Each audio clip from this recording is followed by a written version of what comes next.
خدارا میرے بھائیوں، رمضان سے پہلے پہلے اپنی فیملی کو، اپنے بچوں کو، خصوصاً اپنی بیوی کو یہ 5 نصیحتیں ضرور کرنا۔ یہ میں نہیں بتا رہا، یہ سیدنا علی المرتضیٰ شیر خدا کرم اللہ وجہہ الکریم کا فرمان ہے۔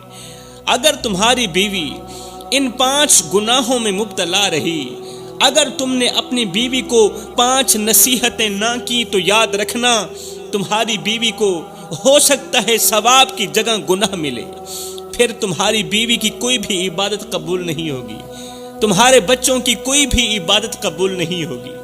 کبھی سوچا ہے وہ لمحہ جب رمضان کا چاند نظر آئے گا، جب رحمتوں کی برسات ہوگی، جب جنت کے تمام دروازے کھول دیے جائیں گے اور جہنم کے تمام دروازے بند کر دیے جائیں گے، کبھی سوچا ہے تمہاری بیوی اس وقت کس حال میں ہوگی؟ اللہ اکبر! کیا تم نے کبھی اپنی بیوی کو یہ یاد دلایا ہے کہ رمضان صرف روزے رکھنے کا نام نہیں ہے، رمضان صرف بھوکا رہنے کا نام نہیں، بلکہ یہ وہ مہینہ ہے جہاں اللہ اپنے بندوں کو جہنم سے نجات دیتا ہے۔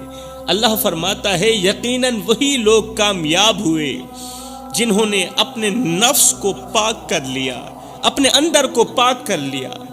مگر اگر تم نے اپنی بیوی کو اس پاکیزگی کا سبق نہ دیا جو میں تمہیں بتانے والا ہوں یا جو اللہ نے فرمایا ہے، اگر تم نے اپنی بیوی کو اس پاکیزگی کا سبق نہ دیا، اگر تم نے اسے یاد نہ دلایا کہ رمضان کے ان قیمتی لمحوں میں اس کی عبادت کیسی ہونی چاہیے، اگر تم نے اسے سبق نہ دیا تو یاد رکھنا کہیں ایسا نہ ہو کہ وہ ان رحمتوں سے محروم رہ جائے، تمہاری بیوی رحمتوں سے محروم رہ جائے، رمضان کی برکتوں سے محروم رہ جائے، اور تم قیامت کے دن افسوس کرو کہ کاش میں نے وقت پر اپنی بیوی کو سمجھایا ہوتا۔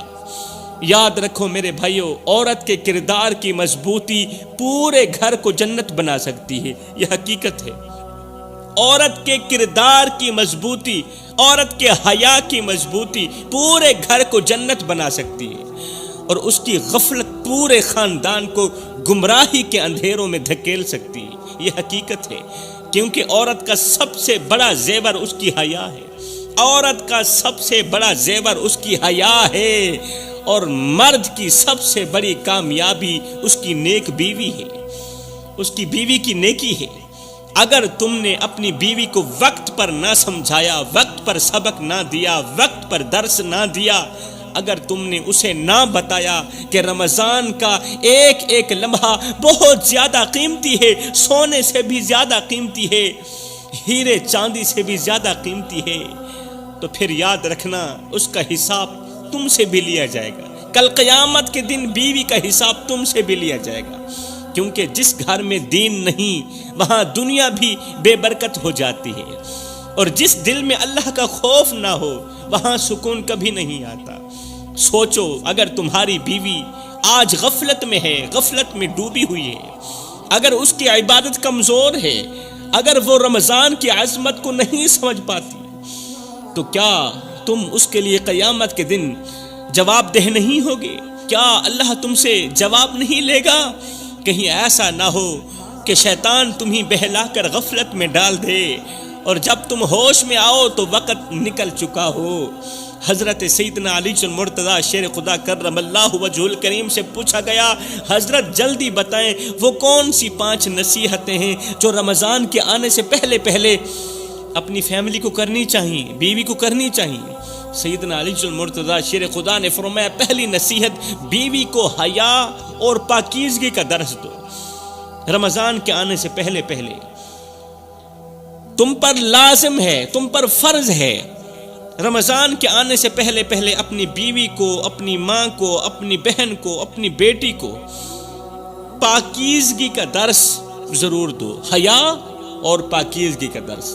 اگر تمہاری بیوی رمضان میں بھی پردے سے غافل ہے، رمضان میں بھی ٹک ٹاک کی ویڈیو بناتی ہے، اگر وہ اپنی زبان کو بیہودہ باتوں سے نہیں روک رہی، اگر وہ اپنی نظریں جھکانے کے بجائے، حیا والی نظریں جھکانے کے بجائے دوسروں کو دیکھنے میں مصروف ہے، اگر تمہاری بیوی نظریں جھکانے کے بجائے دوسروں کو دیکھنے میں مصروف ہے تو جان لو کہ شیطان نے اس کے دل میں وسوسہ ڈال دیا ہے، کیونکہ اللہ کا فرمان ہے بے شک جو لوگ پاکیزگی اختیار کرتے ہیں اللہ ان سے بہت زیادہ محبت کرتا ہے۔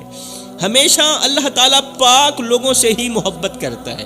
کیا تم نے کبھی بیوی کو بتایا کہ رمضان صرف کھانے پینے سے رکنے کا نام نہیں ہے، بھوکا رہنے کا نام نہیں ہے، پیاسا رہنے کا نام نہیں، بلکہ دل، نظر اور زبان کی پاکیزگی کا نام بھی ہے۔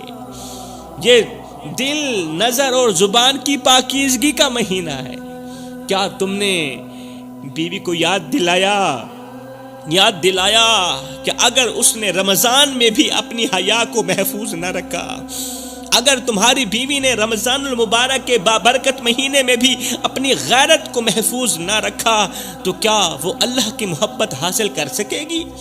اپنی بیویوں کو بتاؤ، بچوں کو بتاؤ، بیٹیوں کو بتاؤ، اگر تم نے رمضان میں بھی اپنی حیا کو محفوظ نہ رکھا تو پھر یاد رکھنا تم اللہ کی محبت کو ہرگز حاصل نہیں کر سکو گی۔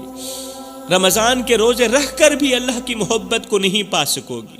میرے رسول کریم صلی اللہ علیہ وآلہ وسلم نے فرمایا حیا ایمان کا حصہ ہے، اور اگر عورت کی حیا ختم ہو گئی تو پھر اس کا ایمان بھی خطرے میں پڑ سکتا ہے۔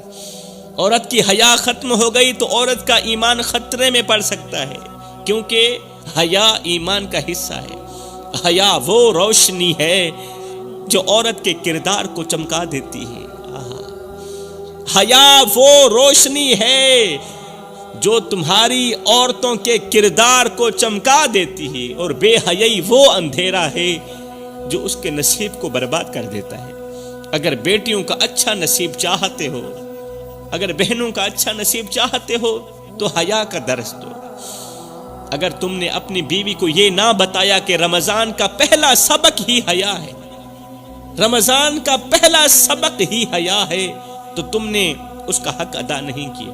اگر تم نے اپنی بیوی کو نہ بتایا، کیونکہ عورت کی سب سے بڑی عزت اس کی پاکیزگی ہے، اس کی پاک دامنی ہے، اور مرد کی سب سے بڑی ذمہ داری بیوی کی حفاظت ہے۔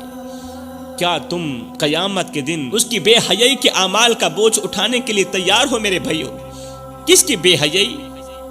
بیوی کی بے حیائی۔ کس کی بے حیائی؟ بہن کی بے حیائی۔ کس کی بے حیائی؟ بیٹی کی بے حیائی۔ اللہ اکبر! آپ حیران ہو رہے ہوں گے شاہ جی کس طرح کی باتیں کر رہے ہو، آپ کس طرح کی باتیں کر رہے ہیں۔ اللہ ماشاءاللہ ہر کسی کی بات نہیں کر رہا۔ آپ ٹک ٹاک کھولیں پھر دیکھنا کن کن کی بہنیں بے حیائی کی دلدل میں ڈوبی ہوئی ہیں۔ کیا تم قیامت کے دن اللہ کے حضور گواہی دو گے کہ تم نے اپنی بیوی کو رمضان میں پاکیزگی کا سبق دیا تھا؟ اپنے بچوں کو رمضان کے آنے سے پہلے پاکیزگی کا سبق تم نے دے دیا تھا، وہ عمل کریں نہ کریں۔ اگر دیا ہے تو تمہیں مبارک، اگر نہیں دیا تو پھر تمہیں خود بھی اس کی نافرمانی کا حساب دینا ہوگا۔ کس کی؟ بیوی کی۔ کس کی؟ بچوں کی۔ پرانے زمانے کی بات ہے کہ ایک عورت رہتی تھی، وہ اپنی حیا اور پاکیزگی کی وجہ سے بہت زیادہ مشہور تھی، مگر اس کا امتحان ابھی باقی تھا۔ اس کا شوہر ایک تاجر تھا جو ہر وقت سفر میں رہتا، اور وہ عورت اکیلی اپنے رب کے سائے میں زندگی گزار رہی تھی، آسمان کے نیچے زندگی گزار رہی تھی۔ وہ جب بھی بازار سے گزرتی لوگ اس کی عزت کی قسم کھاتے تھے، اس قدر نیک دل عورت تھی۔ کیونکہ عورت کی عزت اس کی چادر میں نہیں، یاد رکھنا، عورت کی عزت اس کی چادر میں نہیں، اس کی نیت میں ہوتی ہے۔ اور اگر نیت پاک ہو تو دنیا کا کوئی طوفان اسے گرا نہیں سکتا۔ لیکن آزمائش ہمیشہ پاکیزہ دلوں پر آتی ہے، نیک دلوں پر آتی ہے۔ ایک دن ایک ظالم حاکم کی نظر اس عورت پر پڑی، اسلام کی مقدس شہزادی پر پڑی۔ وہ اس کے حسن سے نہیں، اس کی حیات سے متاثر تھا، اس کی غیرت سے متاثر تھا۔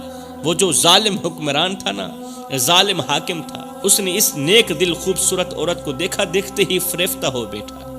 اللہ اکبر! کیونکہ وہ جانتا تھا کہ جو چیز دنیا میں کامیاب ہے وہی سب سے زیادہ قیمتی ہے۔ سب سے زیادہ قیمتی چیز ہوتی ہے وہ جو دنیا میں کامیاب ہے۔ اس نے ہر طریقے سے اس عورت کو خریدنے کی کوشش کی، خوبصورت عورت کو ہر طریقے سے خریدنے کی کوشش کی، دولت، طاقت، وعدے، حتیٰ کہ دھمکیاں بھی دی، مگر وہ عورت ایک چٹان کی طرح ایک ہی جگہ پر کھڑی رہی۔ وہ جانتی تھی کہ جو عورت دنیا کے خوف سے جھک جائے وہ اللہ کے ہاں کبھی بلند نہیں ہو سکتی۔ جو عورت دنیا کے ڈر سے جھک جائے نا، وہ کبھی بھی اللہ کے حضور بلند نہیں ہو سکتی۔ اور جو عورت اللہ کے خوف میں جینا سیکھ لے، دنیا اس کے قدموں میں گرنے پر مجبور ہو جاتی ہے۔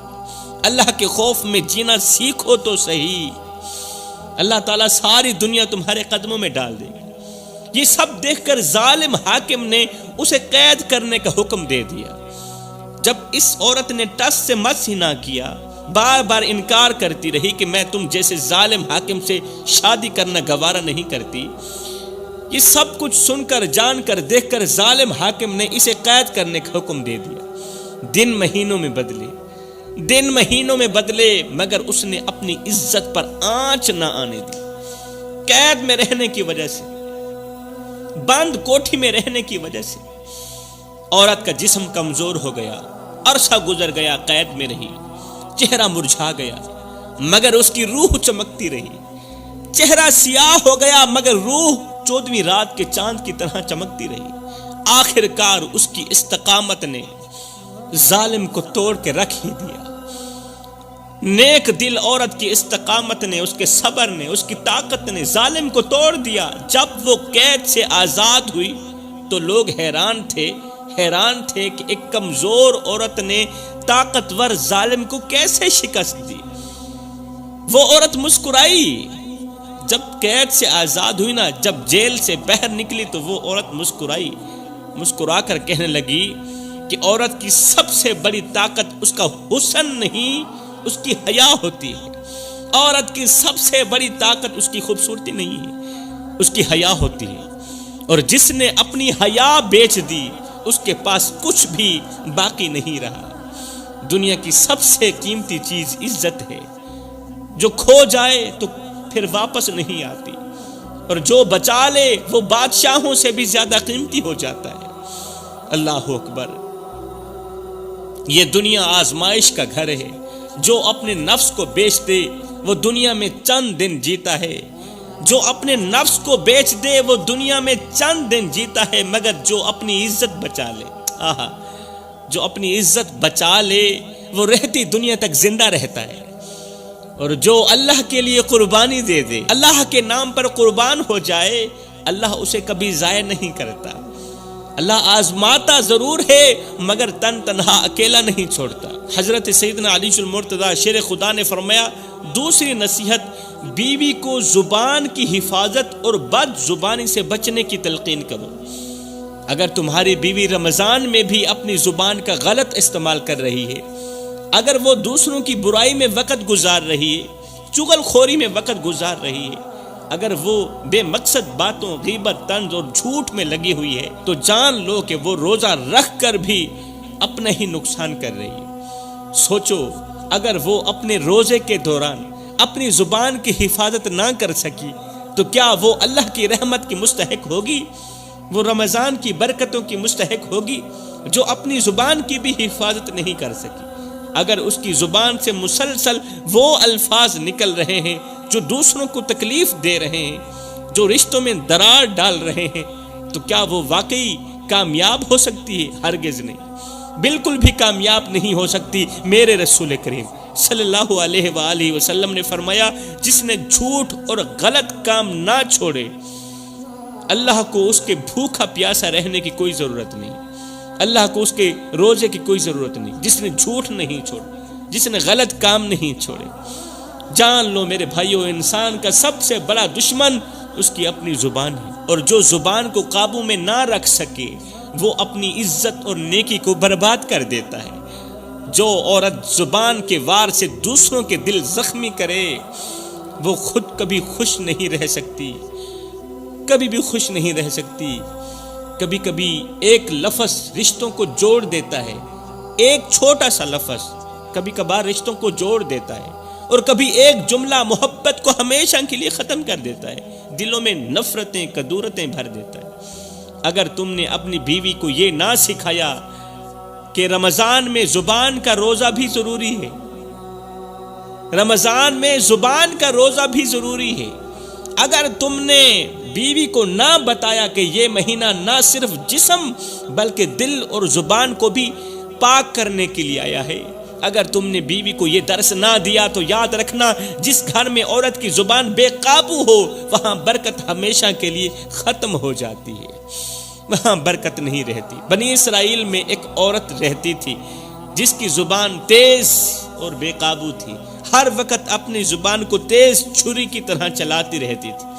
وہ اپنی باتوں میں دوسروں کی عزت کا خیال نہیں رکھتی تھی، ہر بات پر طنز کرتی تھی، دوسروں کو کم تر سمجھتی تھی، وہ اپنی زبان سے زخم دینے کو اپنی جیت سمجھتی تھی۔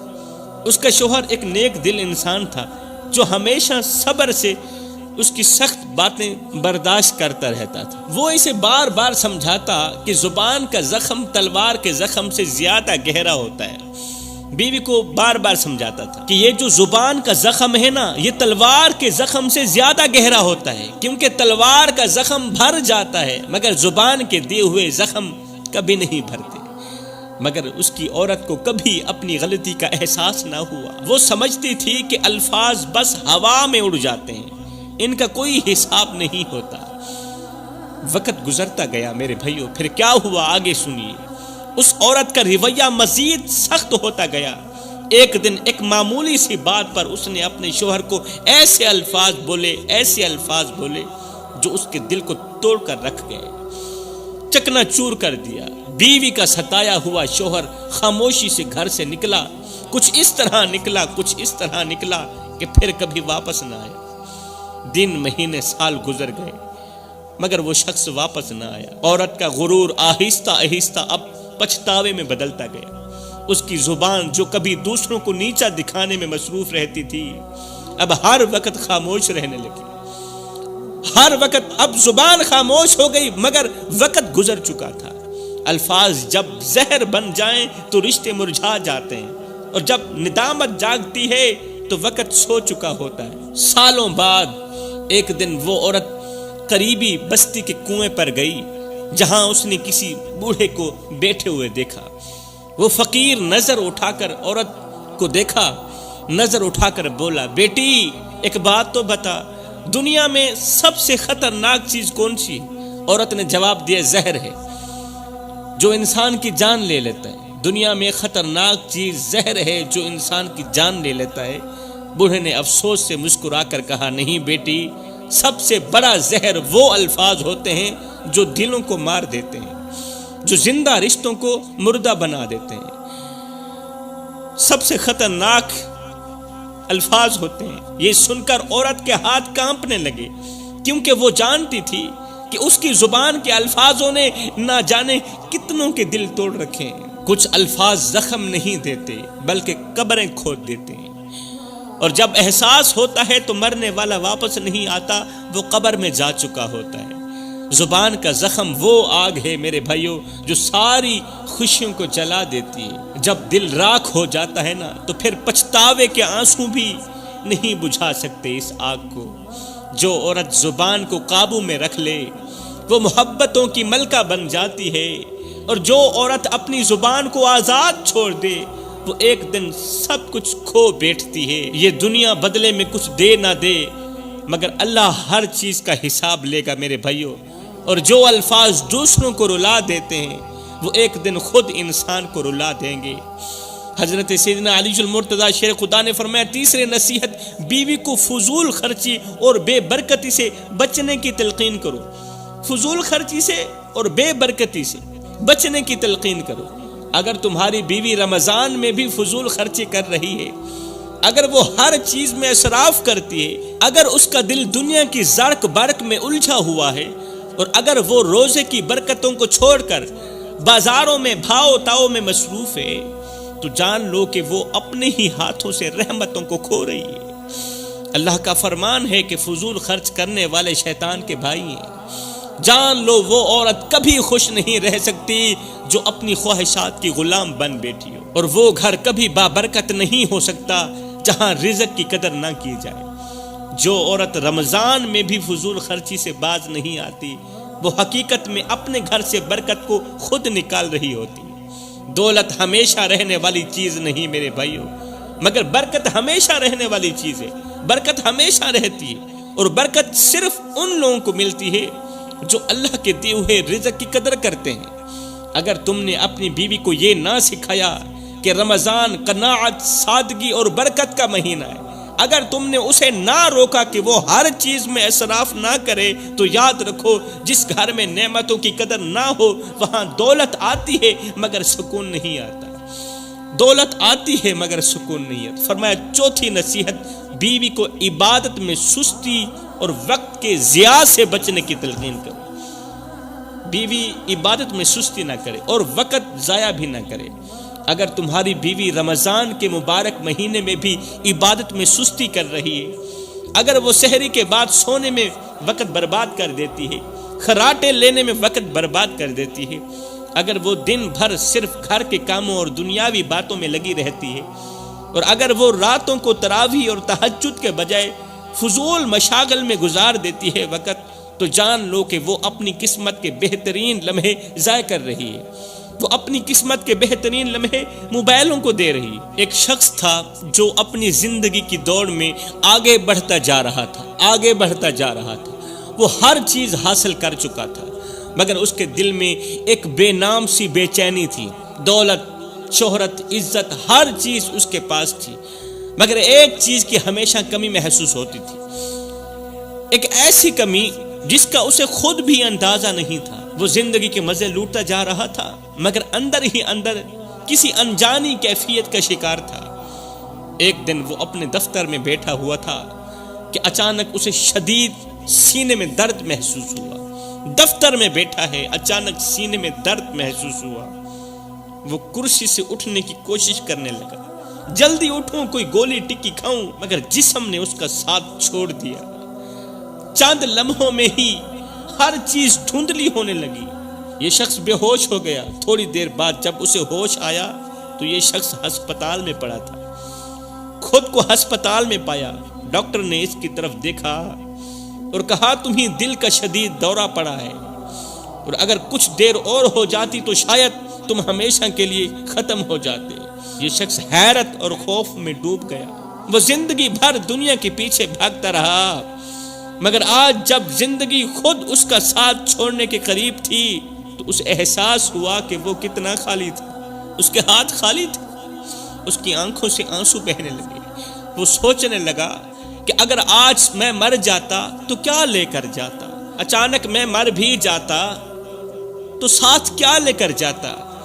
کیا میرے پاس کوئی ایسا عمل تھا جسے میں اللہ کے سامنے پیش کرتا اور وہ عمل میری بخشش کا ذریعہ بن جاتا؟ اسی لمحے نرس کمرے میں داخل ہوئی نا، اس نے پوچھا کیا تمہیں کچھ چاہیے؟ تو وہ بوجھل آواز میں بولا، درد بھری آواز میں بولا، ہاں مجھے کچھ چاہیے۔ نرس نے کہا کیا چیز چاہیے؟ کہا میں نماز پڑھنا چاہتا ہوں، مصلی لے کر آؤ۔